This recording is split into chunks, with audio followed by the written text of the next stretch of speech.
Praise the Lord अजीजो, जब आप भय और आत्म संदेह को खुद को बांधने का अवसर देते हैं तो सफल होना असंभव होता है। आत्म संदेह और आत्मविश्वास एक साथ काम नहीं करते हैं, वे एक दूसरे के विरोधी होते हैं। आत्मविश्वास आत्म संदेह को नाश करता है, पर आत्म संदेह आत्मविश्वास को नाश करता है। आत्म संदेह पीड़ादायक होता है।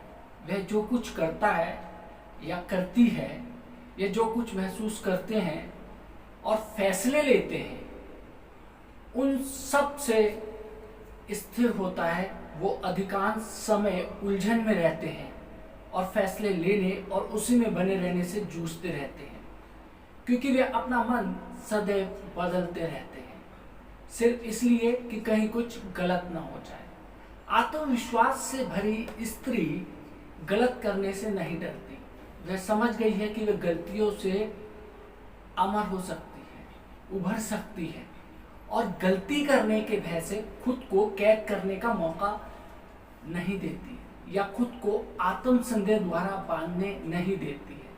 बाइबल में याकूब 1 उसकी 5 से 8 हमें यह सिखाता है कि परमेश्वर कभी भी दो मन वाले व्यक्तियों की प्रार्थना का जवाब नहीं देता है। परमेश्वर हमारे विश्वास का जवाब देता है, डर का नहीं। आत्म संदेह तो भय होता है, इस बात का भय कि हम गलती कर सकते हैं या गलत काम करेंगे। अनेक बार ये गलत काम करने के भय से बढ़कर होता है। प्राय इसमें खुद को पूरी तरह से गलत समझने की भावना शामिल होती है। वे शर्म की गहरी जड़ें बोते हैं और किसी भी हाल में खुद को स्वीकार नहीं कर सकते और ना ही निर्णय लेने की अपनी काबिलियत पर भरोसा रखते हैं। संभवतः आप इस वक्त शायद ये सोच रहे होंगे, देखो पास्टर विलियम, मैं अपनी भावनाओं को काबू में नहीं कर सकता या नहीं कर सकती। काश मुझे आत्मविश्वास का अनुभव होता, पर मुझे ऐसा नहीं होता है।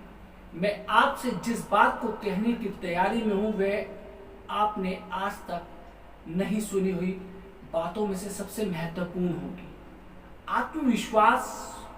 आत्मविश्वासी होने के लिए आत्मविश्वास को महसूस करने की जरूरत नहीं है। जयवंत जीवन जीने के लिए हम में से हर किसी को अपनी भावनाओं से आगे बढ़ना होगा। मैंने ये सीखा है कि मैं गलत महसूस कर सकता हूँ और फिर भी सही काम करने का चुनाव कर सकता हूँ और फिर भी सही काम करने का चुनाव कर सकता हूं। मैंने यह भी सीखा है कि खुद को आत्मविश्वास के रूप में प्रस्तुत करने के लिए मुझे आत्मविश्वास को अनुभव करने की जरूरत नहीं। यदि मैंने एक निर्णय लिया और उस वक्त ये विश्वास किया कि मेरा निर्णय सही है, बाद में मुझे इस निर्णय को सिर्फ इस वजह से बदलने की जरूरत नहीं कि मुझे ऐसा महसूस होता है या विचार आता है कि शायद मैंने कोई गलती कर दी है। यदि परमेश्वर मुझे यह दिखाता है कि मैंने कोई गलती की है, तब मुझे अपना निर्णय बदलने की जरूरत है।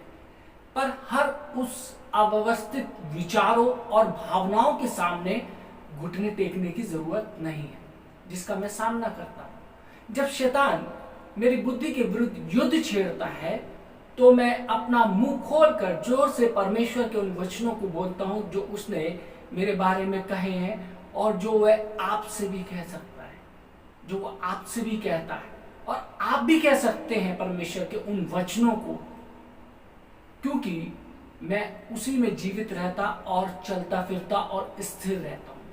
खुद के बारे में अच्छी बात करने में कोई बुराई नहीं है।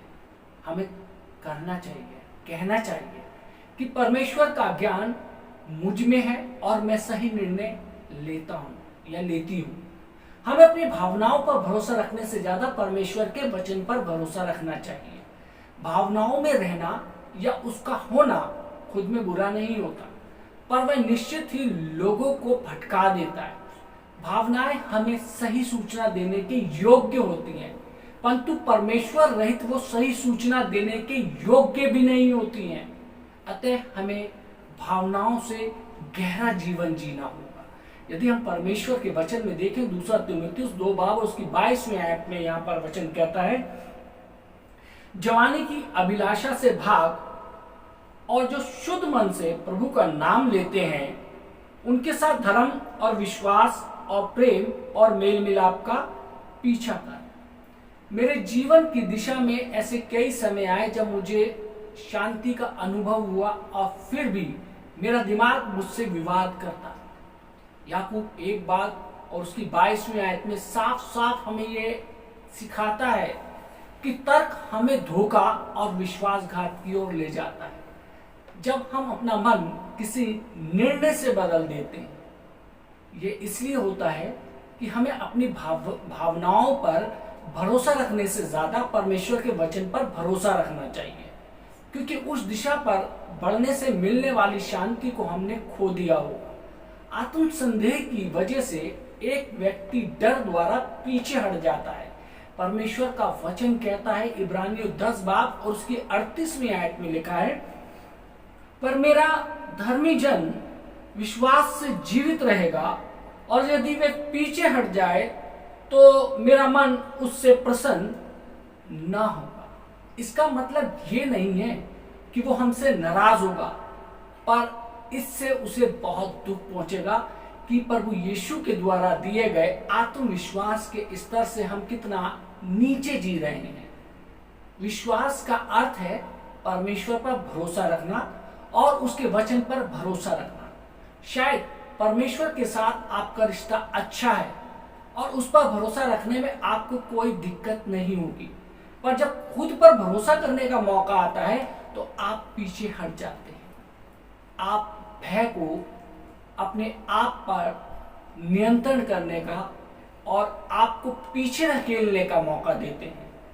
यकीनन हम में से बहुत से लोग परमेश्वर की आज्ञाओं से भटक जाते हैं और गलतियां कर बैठते हैं।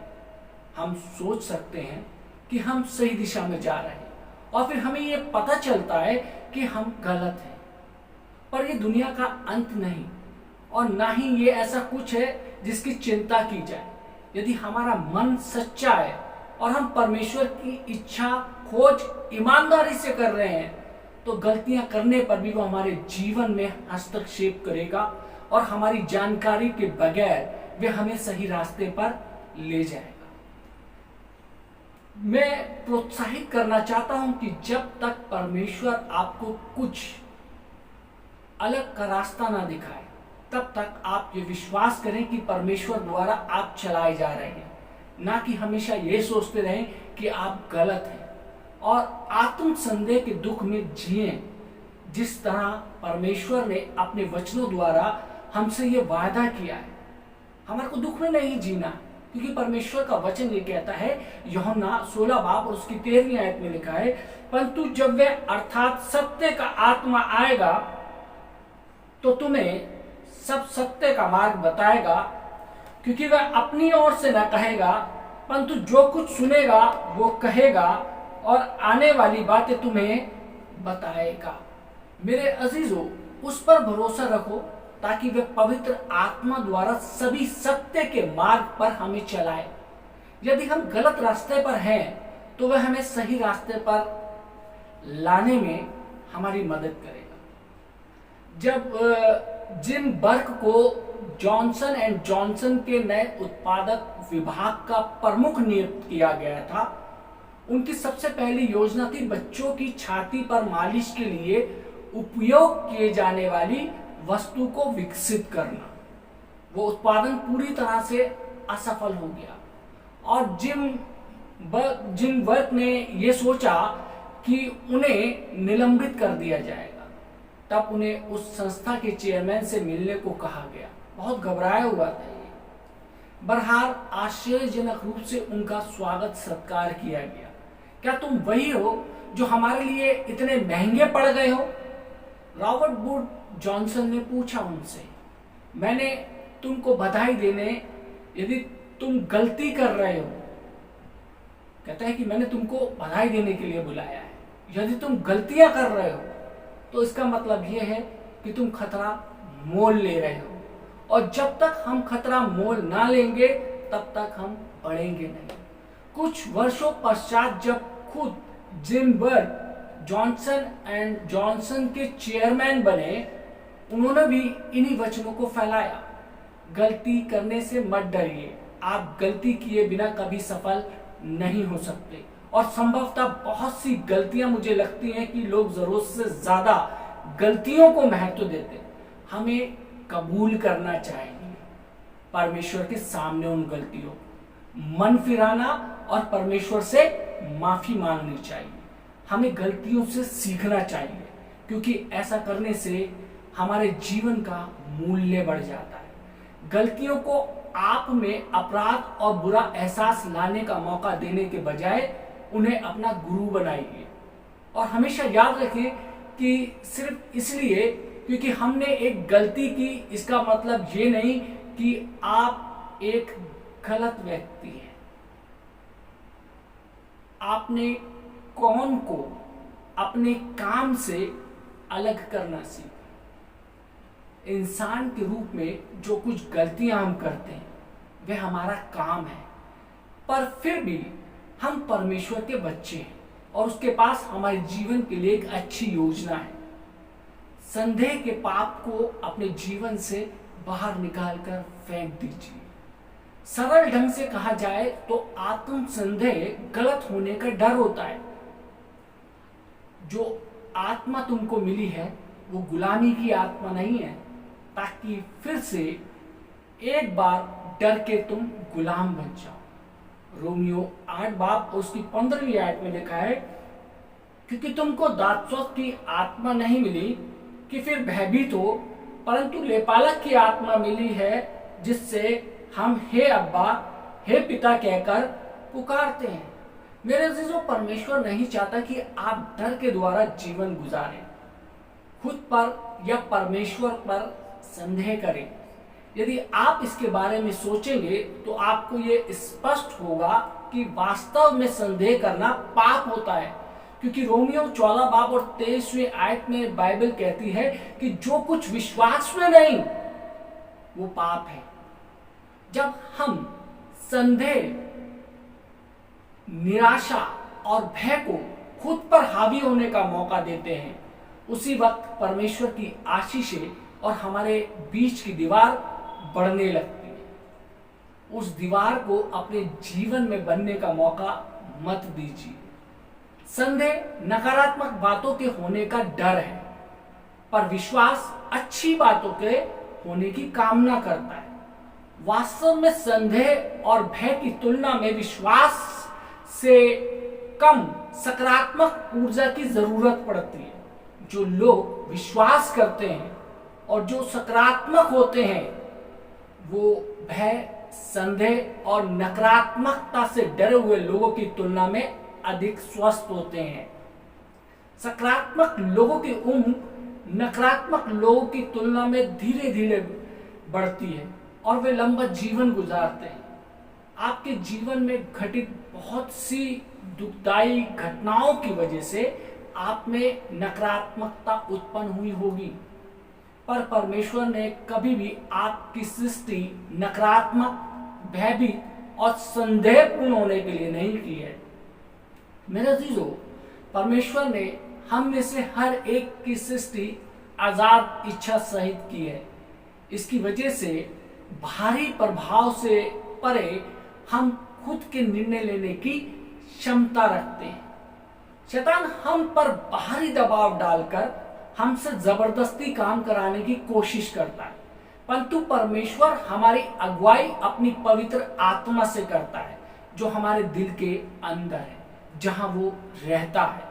मत्ती 11 बाब उसकी 29 और 30वीं आयत में वचन में लिखा है कि मेरा जुआ अपने ऊपर उठा लो और मुझसे सीखो, क्योंकि मैं नम्र और मन में दीन हूं, और तुम अपने मन में विश्राम पाओगे, क्योंकि मेरा जुआ सहज और मेरा बोझ हल्का है। मेरे अजीजों, यीशु मसीह सख्त, कठोर, तेज दबाव डालने वाला नहीं है। वे तो नम्र, विनीत और दीन है। दरअसल हम एक पेचीदा प्राणी हैं। हमारा मन कुछ अलग बात सोचता है, जबकि हमारी भावनाएं कुछ और चाहती है, और निश्चय ही हमारी इच्छा को तो अपना एक अलग ही विचार होता है। एक बार जब किसी व्यक्ति की इच्छा शक्ति परमेश्वर के वचन द्वारा नई हो जाती है और उसे बुराई में से अच्छाई को चुनने का काफी ज्ञान हो जाता है, तो वे शैतान और उसके अंधकार के राज्य के लिए बहुत बड़ा खतरा बन जाता है। अपनी इच्छा शक्ति का मेल परमेश्वर और उसके वचन के साथ करने से एक नवीनीकरण प्राप्त व्यक्ति शैतान की नकारात्मक योजनाओं को दबा सकता है। मैंने शैतान के उस संदेह को जिसे उसने मेरे मस्तिष्क में रखा था उसे खोज लिया है। वो उसका उपयोग मुझे अपने जीवन की खुशियों का मजा लेने से दूर रखने और परमेश्वर की योजना जो मेरे लिए है उसमें बढ़ने के लिए रोकने के लिए कार्य करता है। मैंने यह भी खोजा है कि चाहे मैं कितनी भी संदेहपूर्ण क्यों न जीवन जी रहा हूं, मैं विश्वास द्वारा आगे बढ़ने का निर्णय ले सकता हूं। मैं भावनाओं में नहीं, मैं अपनी भावनाओं से बढ़कर हूं और आप भी हैं। अपनी भावनाओं को महत्व दिए बिना हम सही काम करने का चुनाव कर सकते हैं। अपनी भावनाओं के विरुद्ध काम करना हमेशा आसान नहीं होता है, क्योंकि अक्सर भावनाएं मजबूत होती हैं। पर जब तक आप आजादी का मजा ना ले तब तक उसके खिलाफ रहना उसके द्वारा आपके जीवन को चलाने और बचा के रखने में बेहतर होगा। यहोशू 24 बाब और उसकी 15वीं आयत में हम देखें यहोशू को एक निर्णय लेते हुए हम यहाँ पर देख सकते हैं। यदि हम वचन में देखें यहोशू 24:15 में लिखा है, और यदि यहोवा की सेवा करनी बुरी लगे तो आज चुन लो कि तुम किसकी सेवा करोगे, चाहे उन देवताओं की जिनकी सेवा तुम्हारे पुरखा महानद के उस पार करते थे, और चाहे अमोरियों के देवता की सेवा करो जिनके देश में तुम रहते हो, परंतु मैं तो अपने घराने समेत यहोवा ही की सेवा नित्य करता रहूंगा। मेरे अजीजों, यहोशू ने अपने मन को तैयार कर लिया था और कोई भी उसे बदल नहीं सकता था। उसने अपना निर्णय दूसरों के द्वारा दिए गए जीवन से जीने के मना कर दिया था। वो अपने ऊपर संदेह नहीं कर रहा था। वो अपने आप को एक मजबूत स्थिति में पाता है कि दुनिया चाहे कुछ भी कर रही हो, दुनिया चाहे किसी भी प्रकार से, किसी भी तरीके से, किसी भी जगह कुछ भी गलत काम कर रही हो, लेकिन मैंने सिर्फ परमेश्वर के पीछे चलना है और मैं परमेश्वर के पीछे चलूंगा। मेरे अजीजों, परमेश्वर चाहता है कि आप सही निर्णय लें अपने जीवन के अंदर। यहोशू ने भी एक सही निर्णय लिया और परमेश्वर उसके साथ रहा। यदि हम अपने जीवन के अंदर सही निर्णय लेते हैं तो परमेश्वर यहोशू की तरह हमारे जीवन में साथ साथ चलता है। मेरे अजीजों, जरूरत है हमें अपने आप को मजबूत बनाने की, आत्मिक मजबूत बनाने की। जब तक हमारा जीवन आत्मिक रूप से मजबूत नहीं बनेगा तब तक हम अपनी भावनाओं के द्वारा कंट्रोल होते रहेंगे। कभी भावनाएं इधर ले जाएंगी, कभी उधर ले जाएंगी।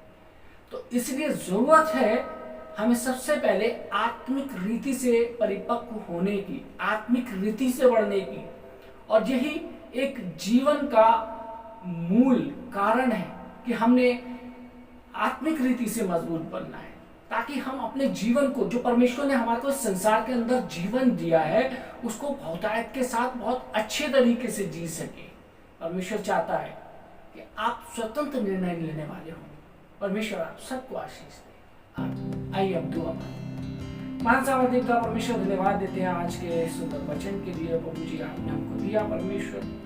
प्रभु जी, हम चाहते हैं कि परमेश्वर प्रभु जी हम अपनी भावनाओं के ऊपर नियंत्रण करने वाले हो सके परमेश्वर, क्योंकि हम जानते कि भावनाएं तो आती और जाती रहती है, हमारे को भ्रमित करती है। प्रभु जी, हम आपसे ये विनती करते हैं कि प्रभु जी आप हमारे को स्थिर मन दें, पवित्र आत्मा की सहायता दें, ताकि हम पवित्र आत्मा में होते हुए परमेश्वर हर उस निर्णय को ले सकें जो हमारे जीवन की बेहतरी के लिए हमारी अगुवाई करें। जितने लोगों ने प्रभु यीशु मसीह ये आज का वचन सुना है, इनके जीवन पर प्रभु जी आपकी आशीष, इनके परिवारों पे खुदा तेरी आशीष। यीशु मसीह के नाम से मांगते हैं, आमीन।